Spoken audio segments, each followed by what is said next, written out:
Okay. And do we have, I don't have the recording. Okay. Oh, no, it's on the, I'll stop. So hi everybody, welcome to the TST meeting. Today we're going to talk about free VPN, right, Hongtao. But before we start with that, please let me give some acknowledgements to the deployment brigade, which really showed how brigades should work. So thank you very much, Luca, for providing the active leadership and getting the brigade going with a lot of contributors and a lot of productive work being done. So I'm looking forward to seeing some of that stuff demonstrated at the ONOS conference. So with that, I think we can pass the buck over to Hongtao.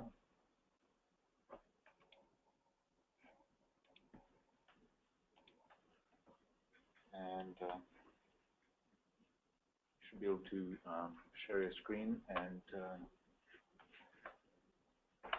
well, yeah. What I thought was that there were 1, 2, 3.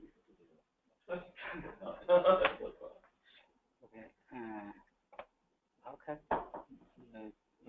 Make it to the full Hit play. just a click. Play.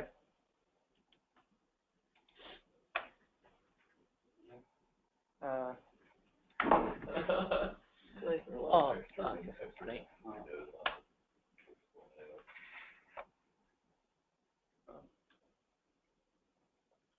You show your entire screen, not an application. Yeah.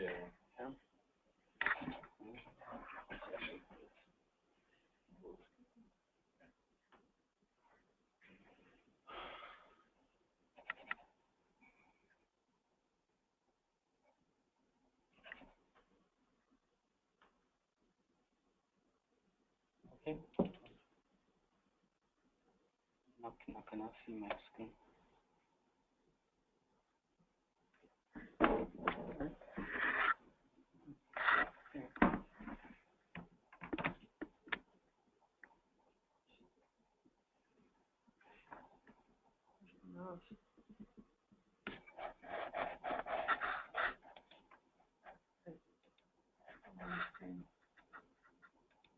There we go. Hey, nice. Don't worry, I'm not, but anyway.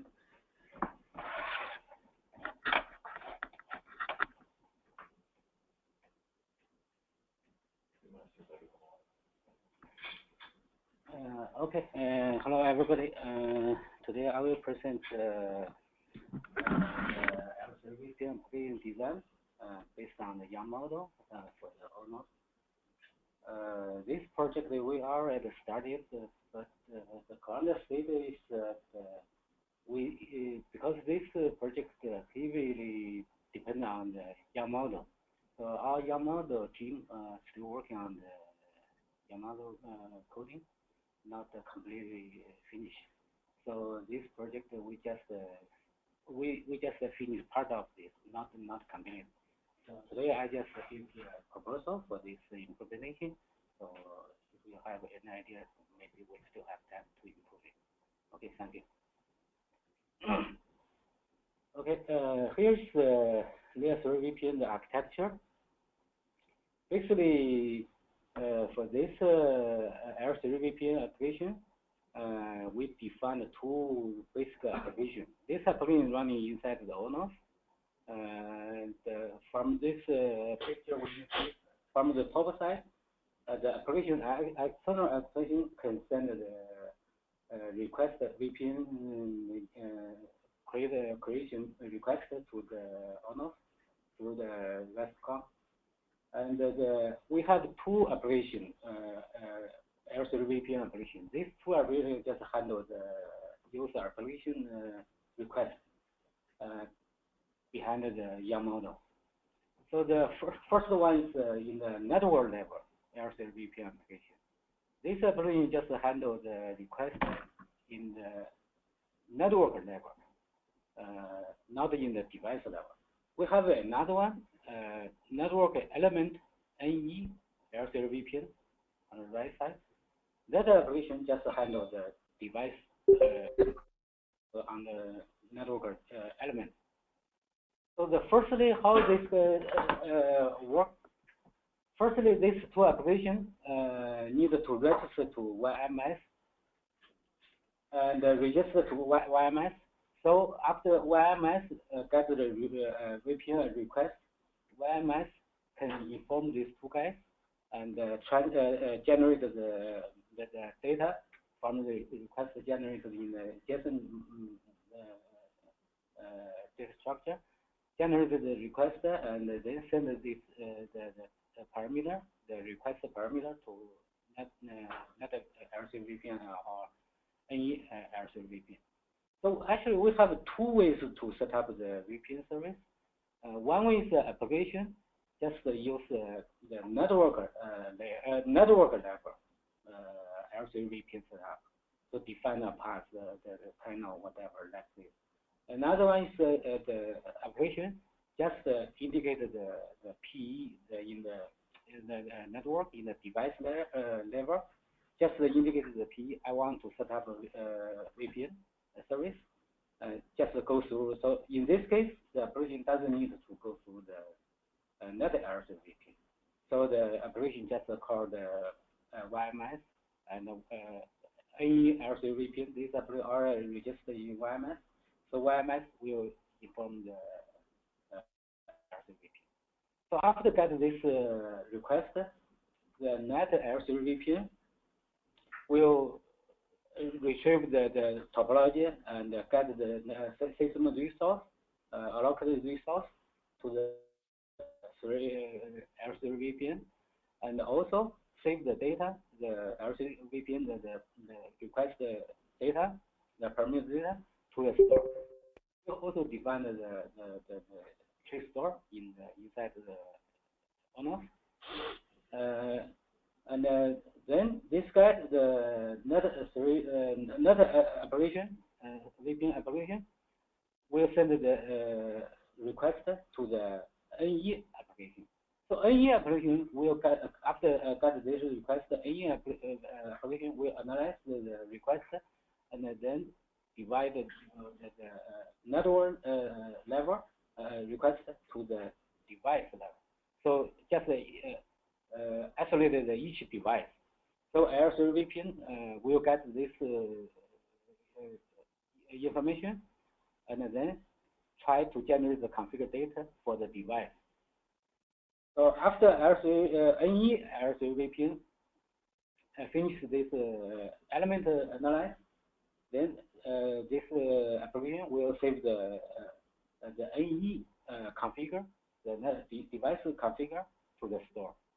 And also, after that, and call the driver mechanism. We also build the driver mechanism. This mechanism is just for mapping the VPN driver model driving VPN request to the different vendor driver. So the any RC VPN send a request based on the device, the AE network element, the device configure, send this configure to the driver mechanism.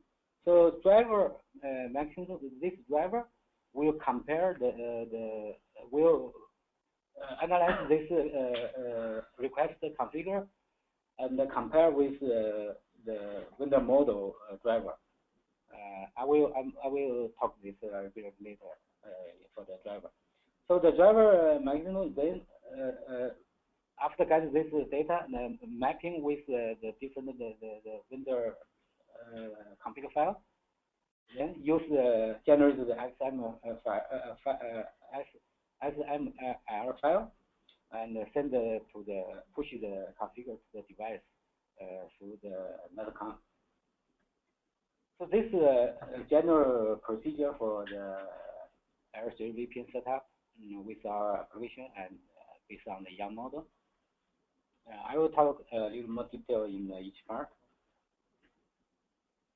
So these two applications, net application and the NE application, we define their functionality here.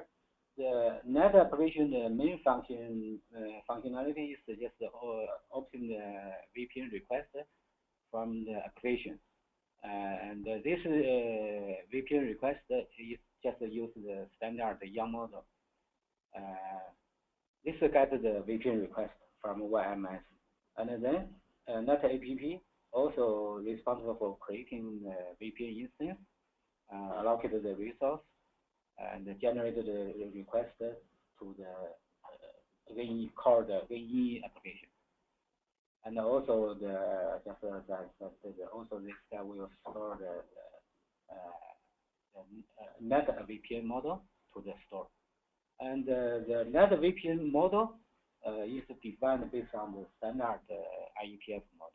So everything will follow the standard. The NE application actually does a similar thing.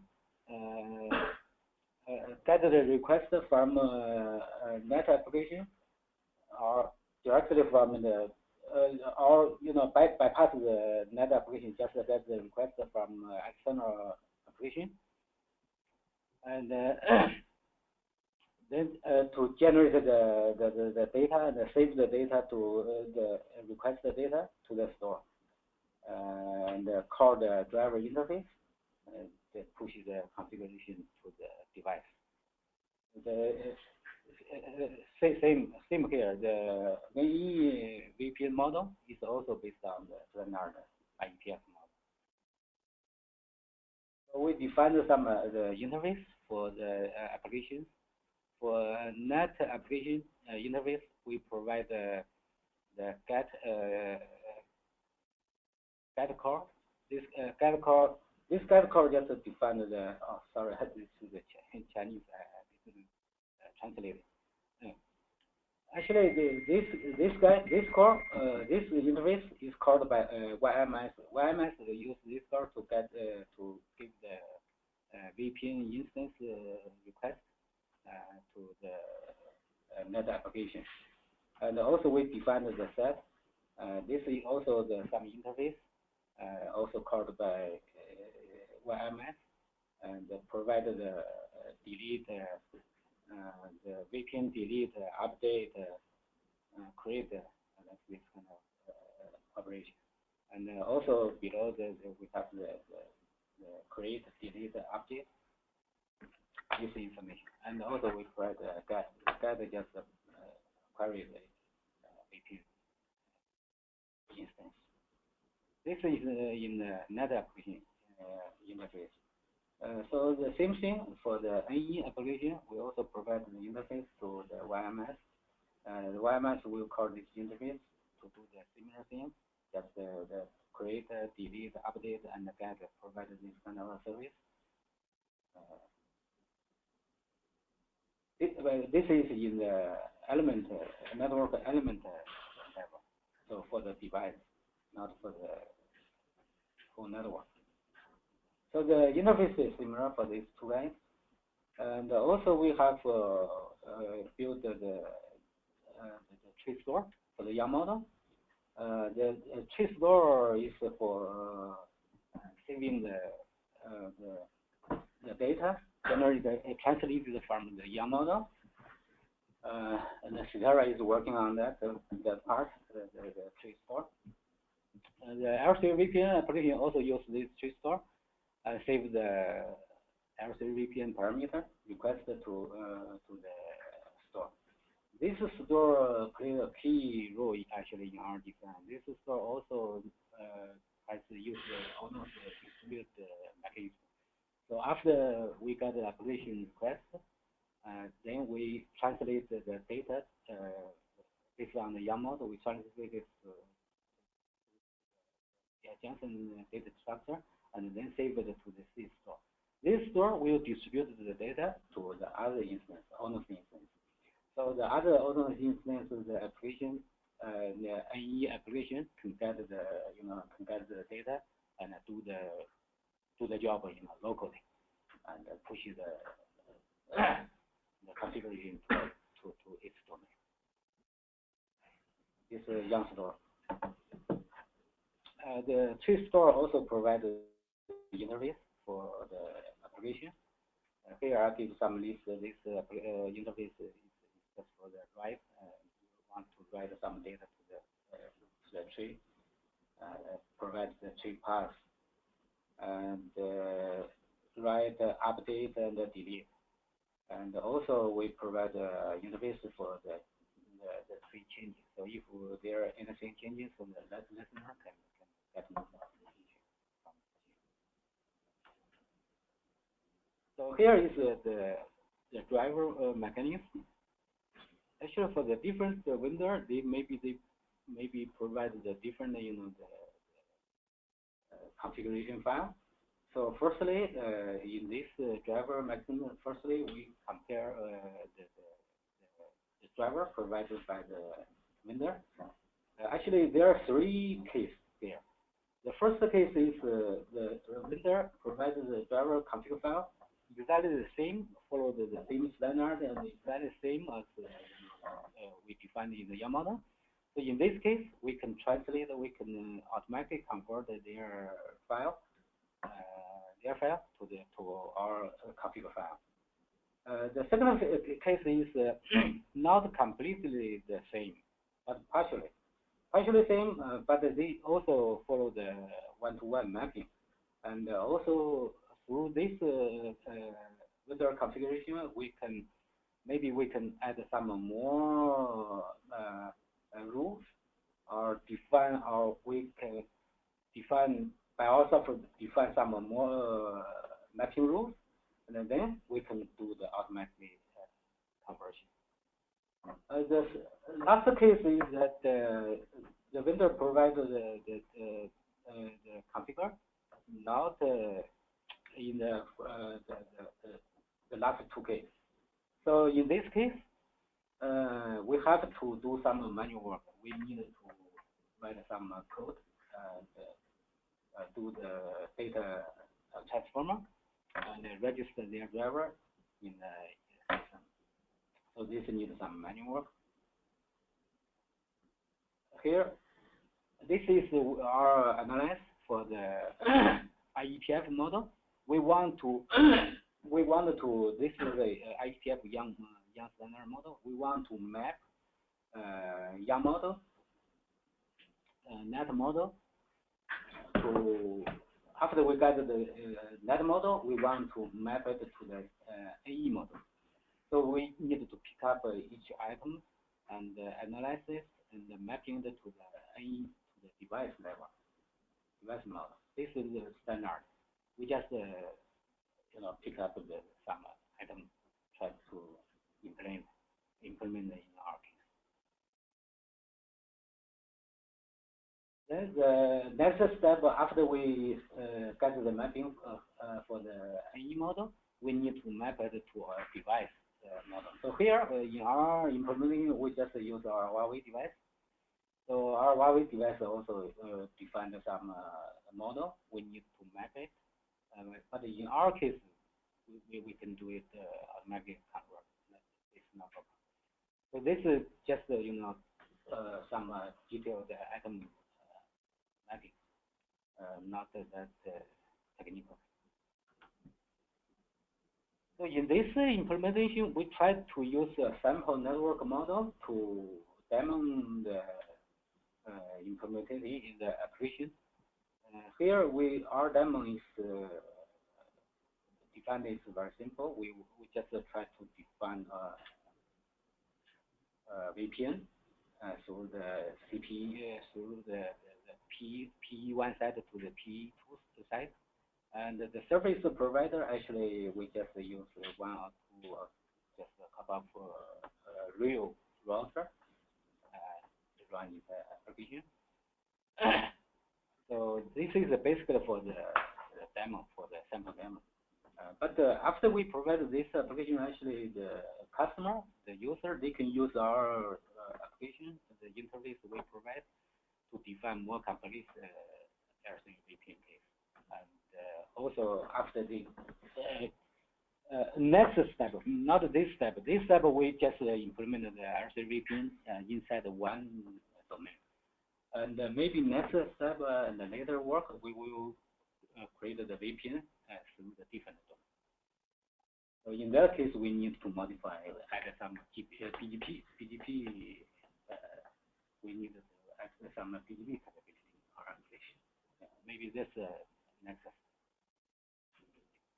So here is the detailed information. The NAT R3 VPN. We provide the interface and functionality. Here we list the parameter, how the interface. This interface, as I said, called by the ONOS. This is just the detailed information. And here we give a sample. This is a sample parameter from the node bound. This is the net level request.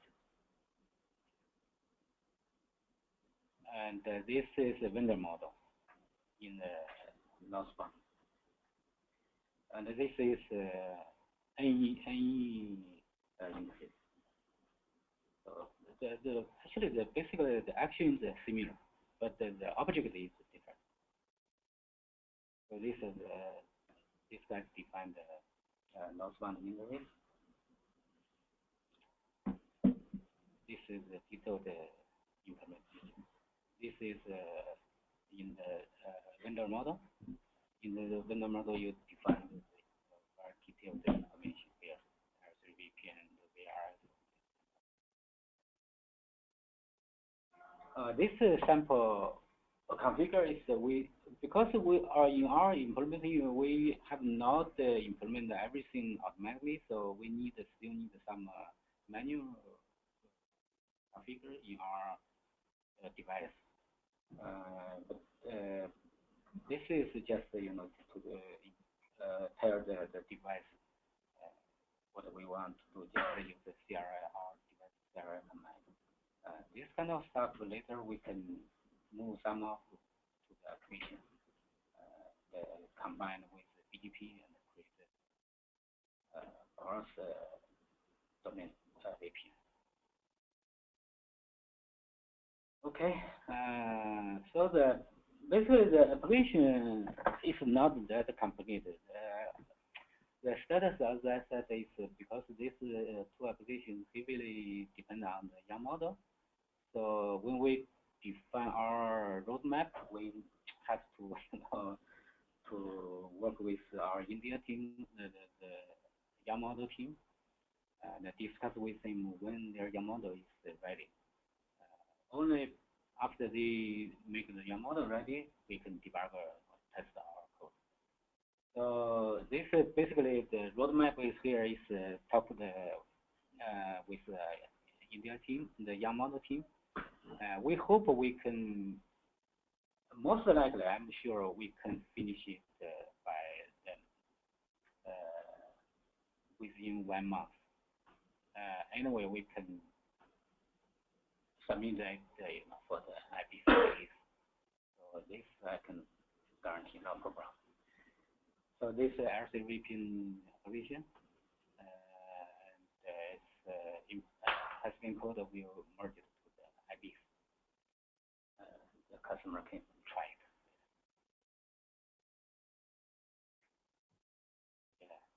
Yeah, that's all. Okay.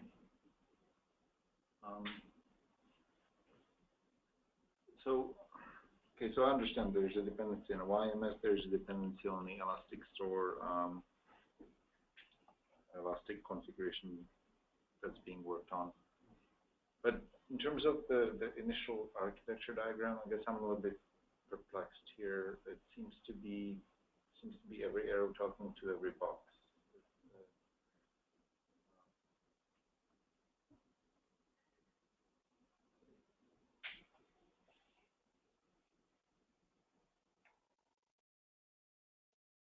I guess I'm not quite understanding what.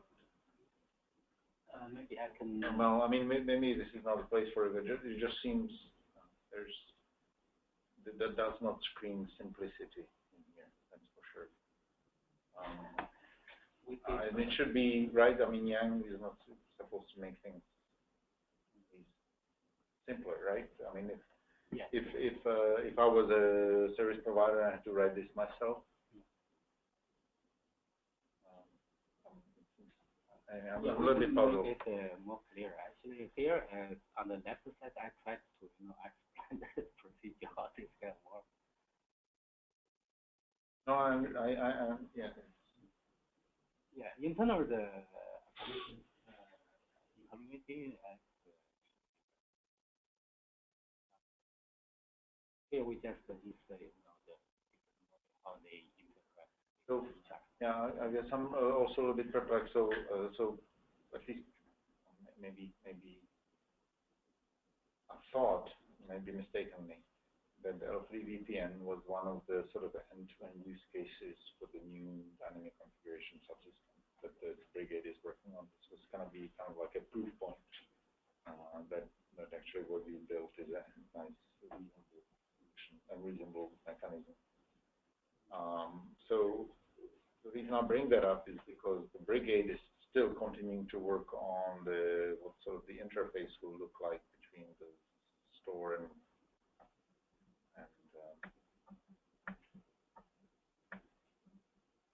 are you working with, is the team that's working on the L3 VPN working with the dynamic we have the three teams working on this project.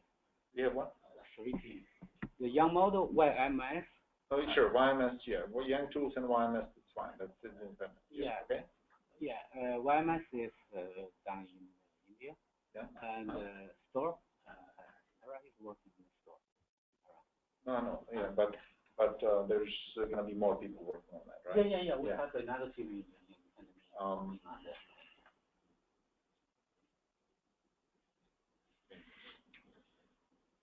There seems to be a lot of talk about plumbing and nothing actually about the network. That's my comment. Yeah, does anybody have any sort of? Yeah, this is our first step. We just try to to create the VPN within the simple network. Not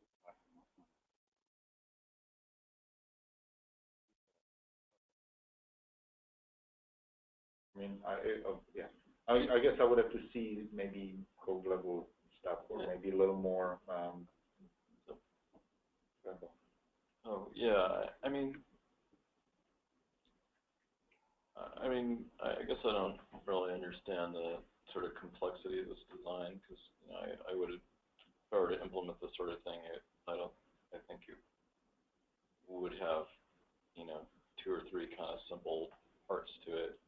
Because, at its core, an L3 VPN really only has to do a few things. It has to make sure that appropriate packet headers are rewritten at the edge of the network. And it has to route DHCP and ARP correctly, although that's not strictly L3, it crosses boundaries. So it's something that's not a very large or complicated application on most OpenFlow controllers. And so I guess, the main thing you need to do usually is, in terms of configuration, is decide which ports are part of which virtual subnet and perhaps, designate some handlers and perhaps, activated DHCP. So I guess I don't understand a whole lot of this complexity, and perhaps most of it is relating to configuration of BGP and of routing across autonomous systems. Maybe that's where the complexity is coming from. But I guess my question is sort of, you haven't really talked about the core algorithms or implementation, like what features of ONOS you're using to implement this, and so I'd be interested in knowing, like, what you're actually using, and presumably you should just be able to use that out of the box. Just use existing flow rules or flow objectives or flow paths, essentially. Is that correct? Because you didn't talk about you didn't talk at all about sort of what the app is sort of doing and how it's doing it. Yeah. I guess I can answer at least part of that question. Is there's going to be the data which is formatted in accordance to the IETF of the VPN model will be ingested via RESTCOM. Yeah. That's good, Jason. The YMS is going to parse that data and compose out of it in memory structure, which is again comprised of objects, which are instances of auto-generated classes. The classes have been auto-generated as a result of a compilation using Yang tools. So now you have in-memory structure, in-memory representation, tree structure of that Yang model. Okay, so that I think so far that's clear. That's going to be produced out of the YMS. Now that model is going to be handed to presume the net L3 VPN. So that net which is an app. Which is an app, and now the app has a parsed, essentially in-memory representation of what the incoming request is. Which is essentially the configuration. This is essentially the configuration information for that service. Yeah. It then needs to go and stow that. It's unclear to me actually that the application needs to stow it. It should be YMS that stows it away under that service. Well, yeah. YMS is just for, it's not for storing. YMS is just translated. No, I know YMS is not storing it, but okay. So if every request is going to have to be given to an application that has to turn around and put it into the service. It's unclear to me. Anyway, it's certainly possible, but okay. So it's given to the application then stores it away into the distributed elastic store, which is going to be permeated. Now the information is available throughout the cluster as to what the prescription for the service is. Now, of course, now let's act on it right now, right? And so this is where I think some of the complexity comes in, where there seems to be every box talking to every other box in here. It just seems to me a lot of mixing of concerns here. I don't know. Yeah, I have similar concerns, and I guess a lot of things aren't really clear. Also, that was sort of, you talked a little bit about the left side and didn't say about actually how the configuration would be turned into stuff, but presumably into actionable OpenFlow roles. Presumably, it would use ONOS abstractions. Right. That's the problem is that this is not.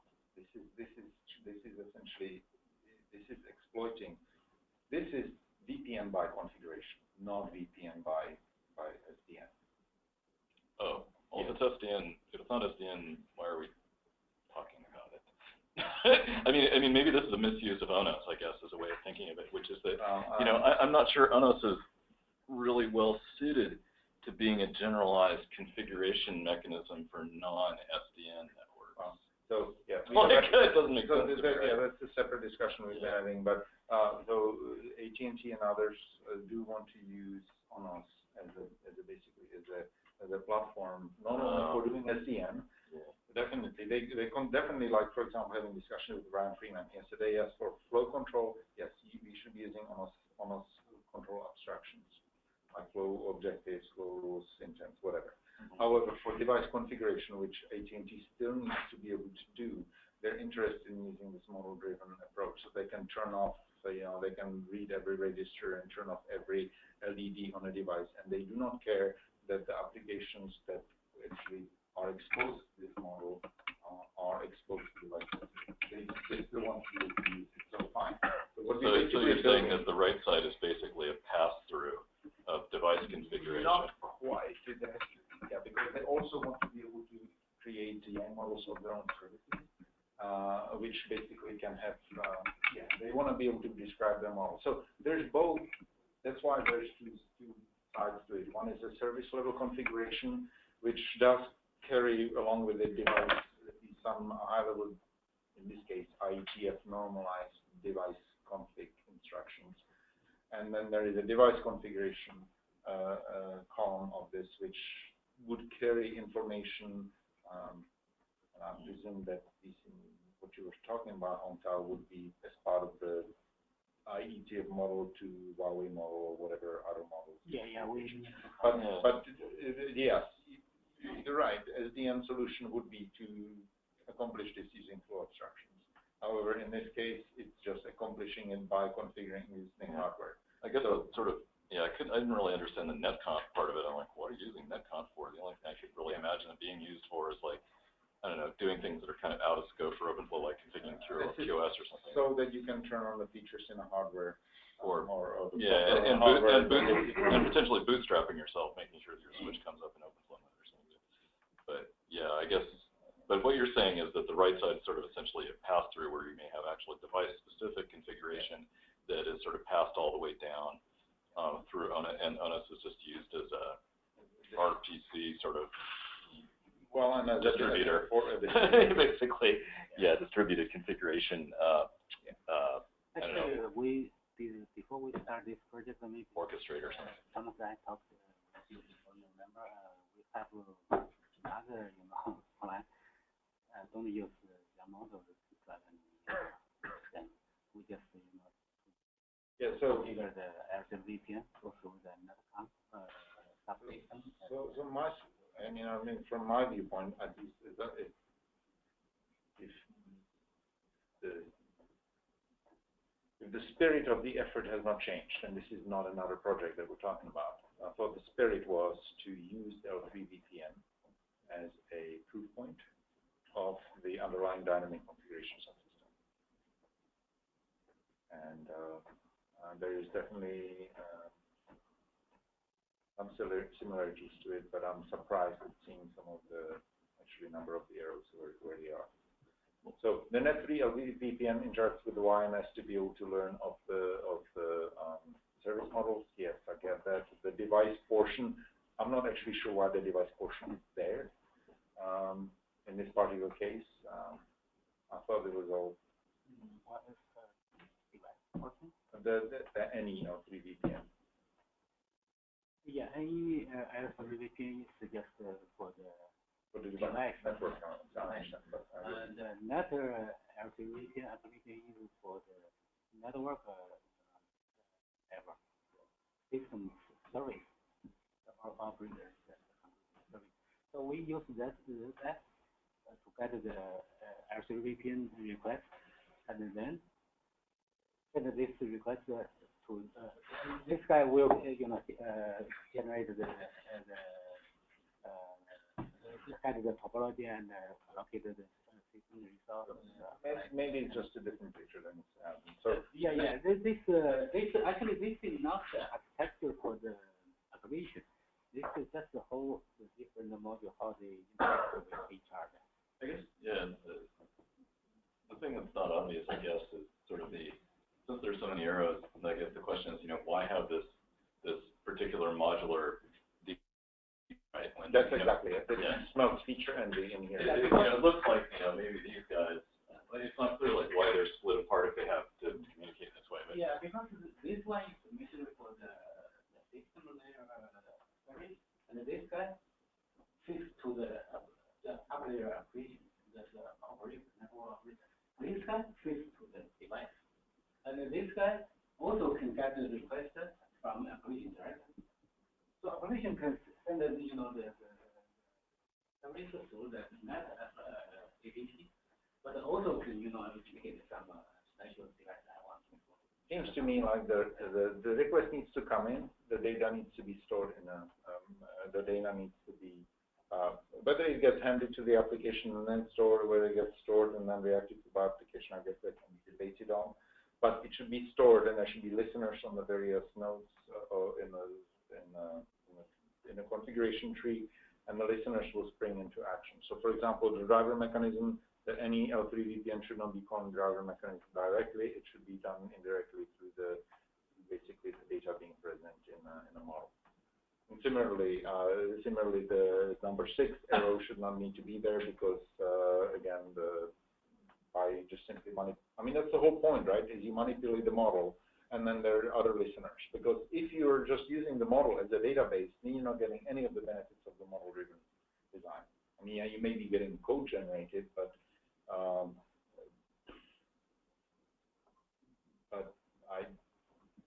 Thomas, maybe I guess you mentioned that this is modeled after the IETF working. Yeah. Okay. So the split between net layer 2 VPN and any layer 2 VPN is already in IETF working. Oh, no. IETF only we want to pick up those two blue boxes. I guess Thomas' point is that any layer 2 VPN versus net layer 2 VPN should be combined. That is your point, Thomas? No, not necessarily. I guess I'm not sure where to start. Because line 7 makes sense with that split. because any layer 3 VPN is indeed the entity that eventually has to facilitate the communication with the device. Yes. So yes, the communication with the device should be happening through drivers. Yes, absolutely. Yeah. However, so the whole idea is with having the YMS is so that we have a brokerage of the models. We have of the M models, and we have an affiliated collateral that's of Java classes, so that when we know when the incoming data stream comes in, formatted in accordance with some model, we know which facilities to use to decode it, and similarly on the way out how to encode it. Now that's the YMS. Then we have the Elastic Store, Elastic Configuration Service, which basically provides means to distribute the information, organize all of the configuration information for services and for devices in a single tree with a synthetic root. Then you can so now this configuration information is persisted and distributed through the cluster, and then there can be applications can watch various nodes for changing and react to them, right? So I think the wiring should be happening through that, not from peer-to-peer application. Because if you're going to do Net3 L3 VPN talking to NL3 L3 VPN, why bother? Why do I even need to have that stored there? So can we go back to I wish you were in the meeting. I forgot the name. Well, we have this two-phase kind of configuration, dynamic configuration, the device aspects and the service aspects. Thomas, we talked about that. Mm-hmm. Now, I believe that I haven't been involved in it, but NE layer 2 VPN is where that the device aspects for configuration comes into picture. Unless I'm missing. Yes, that's device configuration. Next layer 2 VPN is the service aspect. Okay. So let's suppose that they are indeed there. We assume that they exist. Then in terms of dynamic configuration, the interaction, as long as it's showing here, you see any problem? Okay, so this is L3 VPN service, the ATF. The goal of it is so that one entity can communicate with another entity using a standard model to be able to provision L3 VPN service. It says nothing about how the implementation of that service should occur, right? So it's a model, it's a contract, format for a contract.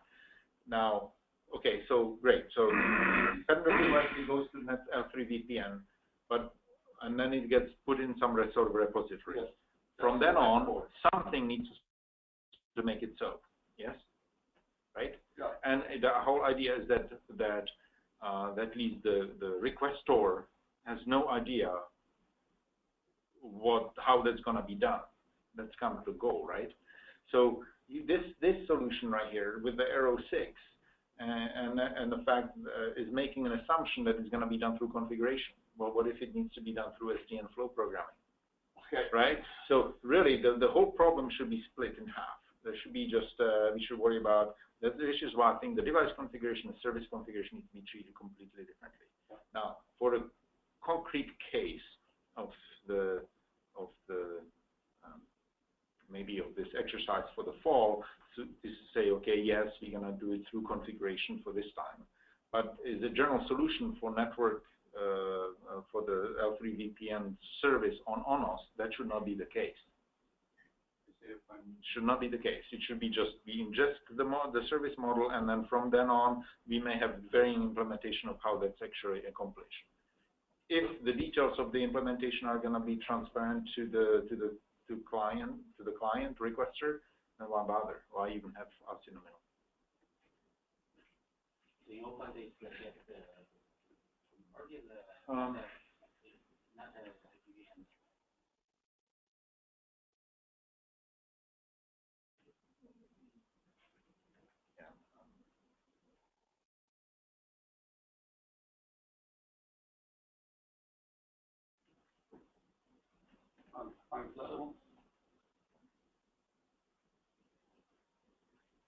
I don't know.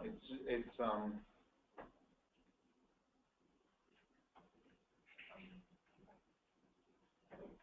one thing that ONOS is one kind of architectural, I guess, sort of approach of ONOS is that it didn't really for the most part, it doesn't seem to have sort of a central and logically centralized and strictly consistent configuration database. And the way the way other controllers sometimes work, and the way traditional sort of network configuration works, and at least the network state is not put in a database and is just in Java objects, and those objects are consistency models based on the application. Here, this design adds a configuration database. Yes. In particular, I believe this Yang tree store. Yeah. And so my question for you all, for the TST members, is kind of what's the thought of the ONOS TST on configuration databases? Is ONOS going to provide one?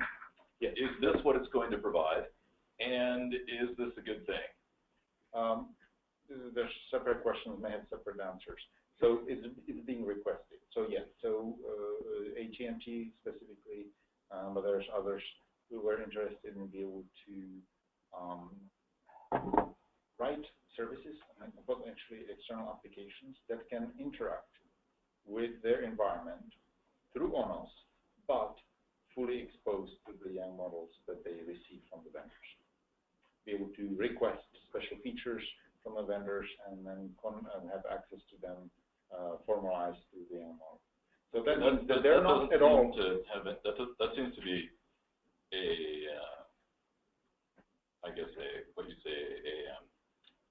an external interface requirement, but not an internal design requirement. Yeah. But there is some. You're absolutely correct. However, they don't want to just talk to devices directly. Because they want to not only use it for communicating with the devices, but they also want to be able to use ONOS as a repository of their own service provisioning information. The reason they want to use ONOS for that is because ONOS is a distributed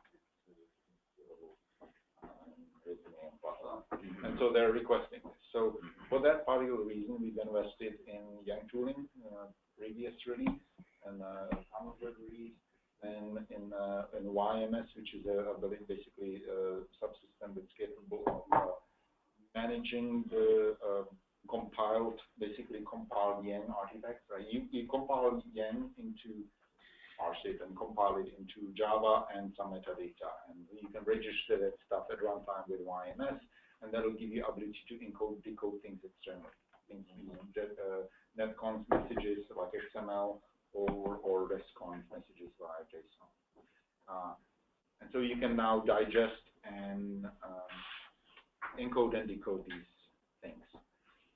What we don't have currently is store the decoded, the decoded results. And that's in a distributed fashion. And that's what the Elastic configuration service will provide. And yes, it essentially provides a configuration database, not just for devices, but also for services. Yes. Okay, I guess what you're saying, if I summarize that, maybe I can correct me if I'm wrong.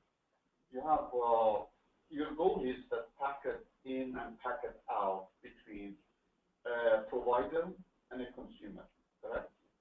And if you want to move this packet, what is the role of layer 3 VPN? You have PE1 and PE2, let's say. And you want to really route the packet, the incoming packet to PE1, going out of PE2. That's the egress, yeah? So that's the idea. Now, when packet comes in, the route that Hong was talking about, the route or the path that you need to establish, that is governed by the application, correct? Correct? Can be provisioned in different ways. Yeah. I mean, this application right here is one way of doing it. Yeah. There's another way of doing it is not to write. Birth mapping is already in use. Yeah. But for layer 3 VRF mapping, VRF mapping is the way that you do layer 3 VPN today. Yeah. But or you can don't have to do SDN. There's different ways it can be done. Okay, but SDN comes into picture to help with establishing the path between the ingress node and the egress node. That is the way I see it. I can go back and check it. Yeah, but okay, sure. I mean, that's what Okay. what 3VPN means. But I mean, that's not really what we're talking about here. We're talking about all of the plumbing to get it done. There's multiple different ways it can be done actually on the network. You can do it through SDN. True SDN solution would be simply to provision it using flows. You accept the requirement for connect this to that, and then there could be an application that's written in Java, I think with Yang or Python, that does it using OpenFlow or potentially some other protocol. The fact that this hinges on Yang and the dynamic configuration model makes certain assumptions about how this is done, which makes it suitable as a proof point for the dynamic configuration subsystem, but it does not make it suitable, in my view, as a generic L3 VPN application. I see. Okay. So to answer your third question, I don't know if you remember what. Yes, yeah, which was, is this a good thing? My take is that I mean, I guess my feedback for all of you, and particularly TST, is that based on my my experience at Arista developing these chassis switches, which are sort of kind of large distributed systems, and have these, that basically the configuration database was really central to the operation of this distributed switch. And kind of and as you described, like everything went through it, and it had notifications and modules and systems that dealt with configuration did not communicate configuration messages directly to each other. In fact, instead, they always just stored information in the configuration database. It's kind of like hopefully a more reliable version of the Windows registry, essentially, but with permissions and consistency and replication stuff. But conceptually it worked the same way, that it was this global consistent store that, well, eventually consists in this case, that if I want to talk to you, if I want to communicate configuration information to you, I put it in the storage in the configuration database, and then you get a notification about things you care about. Sort of, That's the idea. And so this is such a central component of the system that it required a huge amount of sort of effort and careful design to create. And it had to be sort of compact, fast, but most importantly, reliable. And so what made it reliable was that they tried to make it really small, like less than 10, thousands of lines of C++, no more than 10K, and hopefully much less. And so that it could all be, very carefully audited and would be reliable. And also sort of idempotent and rapidly restartable, so that if it did ever crash, you could just restart it. Or if you powered the thing off, you just restart it, and it would just reload its last, snapshot from Flash and just keep running or whatever. Or reload the text-based configuration, and it would just work. Yep. And so so that seemed like an okay design, seemed to work okay, but a huge amount of effort was put into careful design of this. And so my suggestion for you all is that maybe you should design it carefully and make it just not a reflection of Yang, because I am deeply suspicious of, of all things IETF. And when I look at the IETF Yang stuff and L3 VPN and all this stuff, I'm like, well, I would never design it this way. That doesn't look good. And having all that sort of nastiness reflecting the core of ONOS seems to be the wrong way of doing things. It seems like instead we should design a really good core and then figure out how to talk to the IETF stuff. So the idea is that it's free, it's model driven in a sense that it's going to be model driven specifically based on Yang, but it's going to be free from specific models. Well, I mean, just doing a configuration database, it's a big project and a big problem, and it's not to be taken lightly. And I think I completely understand, and so there is a demand for it. So that's basically why we're taking that on. And it was my impression that L3 VPN was simply, at least for the upcoming release, was simply just a vehicle to test out the overall subsystem, to make sure that we've got all of the pieces in place and the plumbing is right. But in my view, there's way too many errors on there, and some of them are in the wrong direction. But I guess. So Thomas, are you saying that merging the net layer 3 VPN and any layer 3 VPN. That's one way to simplify this. Is that your point? My point is, so whatever accepts the model and stores, something needs to accept the model and store it, whether it's YMS alone or whether it's YMS in conjunction with Net3 LVPN. Now it's stored in a configuration database.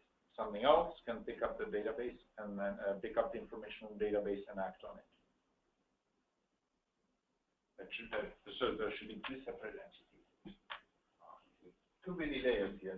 And then clearly somewhere along the way something device specific will have to come in, or protocol specific will have to come in. So you may choose to do. There may be a module that chooses to do so entirely in OpenFlow. Why not? I mean, again, if the spirit of this exercise is to produce a reusable L3 VPN application, then I don't think we're on the right track. If the spirit of the exercise is to use this purely as a proof point of the dynamic configurations model, I think it's close, but it needs some adjustment for reducing the feature entry between the individual boxes. I think probably further discussion probably should be taken offline. Yeah, I think we're at the top of the hour. Actually, a little past. So I would suggest, Hongtao, that the team that's working on this works closely with the dynamic configuration brigade, and it doesn't. I think what's important here is not to move hastily and fast, but move steadily. And actually, in the end, very deliberately, careful design, discussions between people. I think it's, if we need to have fewer people, then let's have fewer people. I think just doing more because we have the people is not the right thing to do. Until we figure out what the overall picture is, and then we have the clear subdivision of responsibilities, then we can bring in as many people as we want. But I wouldn't just throw people at it because that's actually going to slow things down, and it's going to be a messy result. Okay. You can probably call it a day. Anybody else have anything else? No, I think we can be done. We'll see you guys next week. Okay, thank you.